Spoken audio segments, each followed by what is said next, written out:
than £200 billion wiped off the value of the FTSE 100 in 1 week. Anyone with a stake in it ended the week poorer than they started. When share prices are low, beware cashing in parts of your pension.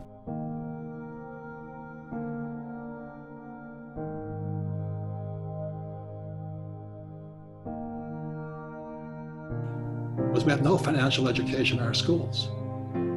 Why? And my poor dad was a PhD. And the problem with PhDs and academics, as you know, they hide behind this piece of paper called a diploma. It doesn't mean they know anything. So my poor dad and many of the academics running, the Fed and the Treasury and our government are academics hiding behind diplomas, but they don't have a financial statement. You see, Rich Dad had a financial statement. My poor dad had a diploma. They're two different pieces of paper symbolizing two different states. So a diploma is BS. Mine stands for Bachelor of Science. Whereas a financial statement, as you know, on the corporate level, you cannot lie in a financial because that's fraud. So a financial statement, income, expense, assets, liabilities, statement of cash flow, which is what Rich Dad, Poor Dad's about. If you lie on that, you go to jail. So when I go to my banker and somebody says, well, I can't get a loan, the reason they can't get a loan is because they don't have a financial statement. Your financial statement is your report card. 99% of all kids, and that includes MBAs and all that, leave school not realizing the most important piece of paper is not their diploma, but a financial statement. So you look at the richest people on earth today, they didn't graduate from school.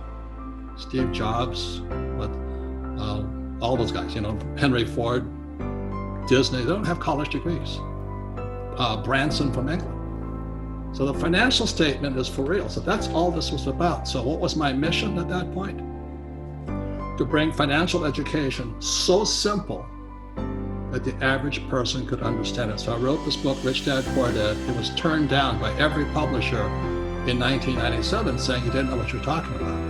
I knew what I was talking about, but the academics don't. And that's the prime problem. They're running the Fed, they're running our government. These Larry Summers and all these guys, they're criminals because they think they're smart. They're ignorant. Our wealth is stolen via the money we work for. I'm not recommending this book, but I'm not a Buddhist either, but when I read Grunge of Giants, I had what they call a Satori moment. Satori means where your past, present, and future line up. Get the light, get it. I read this book, and I understand what Fuller was saying. He says, we're being ripped off. I'm like, oh my God. And then the question is, what does God want done? And for me, I'm not saying to everybody else, what does God want done is we need financial education, because the real problem of this crisis started back in 1904 when the richest guys on earth took over the education system in the United States. They formed a thing called the General Education Board. It was formed by guys like Rockefeller and J.P. Morgan. And what they pulled out of education was financial education. And so the reason they could rip us off, as you and I know, is via the mechanism of money. And that's why I wrote Rich Dad, Poor Dad. It was a warning shot across the bow back in 1997. I said, wake up, something's coming down the road. So we're here right now. This is the biggest transformation in the history of the world. It's from industrial age to information age. Brian Rose is doing well because you made the transition. I'm doing well because I made the transition. I'm making more money than ever before. I have problems, but I'm making more money than ever before. But if you're losing money right now, the problem starts in what you were taught in school. Because they never taught you anything about money. They never taught you about a financial statement, like my rich dad did. They teach you that diploma is everything. It's a piece of toilet paper. BS. Yeah, and the harder you work for money, the poorer you're gonna get. That's the tragedy. So this is how what Fuller talked about, the prison is inside our head, Buckminster Fuller. It starts with misinformation and misorientation. Misinformation, misorientation. And he says, how dare our schools punish kids for making mistakes? how else do you learn if you don't make a mistake and learn from your mistake? He says, God designed us. I'm not really religious, I'm not preaching here, okay? God designed us to learn by making mistakes. For instance, a baby learns to walk by falling down. Baby learns, to ride a bicycle by falling off the bicycle. Tiger Woods, the greatest golfer ever in the history of the world, because he made more mistakes than you and I did. But our schools punish you for making mistakes. That's misorientation, misinformation. This coronavirus is bigger than 9/11 or Pearl Harbor or anything we've ever seen before. And on the biggest picture of all, the coronavirus and the coming crash, financial collapse possibly, marks the end of the industrial age and the beginning of the information age. It's a very big move. And the people that are in trouble today are people still stuck in industrial age thoughts. And let me give you an example.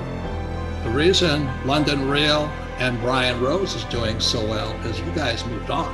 I moved on. Rich Dad moved on years ago. The people that are having a hard time are called BBC, NBC, CBS, because they're still industrial age, and they're going to get crushed. So that's why I'm very happy to talk to you. I love your program. I love your guest, because we've moved on. The people that are struggling financially haven't moved on yet. So that is my message. That is your message. It's time to move on. So being target market for coronavirus. Look, let me give you my health problems here. I've had pneumonia 3 times. I've had malaria. I've had open heart surgery. I've had cancer. Now, that's the bad news. You know what the good news is? I'm aware. I had to become healthier. I don't want some vaccine to protect me. It's my responsibility to protect myself. And that's what you do with all your running and things like this. So that's all it is to me. Now, if you're in trouble today, my message is not so kind. This is hard talk, not happy talk. The crisis is in your head. Now, that's the bad news. The good news, you can change the crisis by changing what's inside your head. And so I hate to brag, but I'm doing extremely well financially today, because as I was warning everybody, this crisis was coming. But it would be irresponsible of me to warn people of the crisis and not personally make changes myself.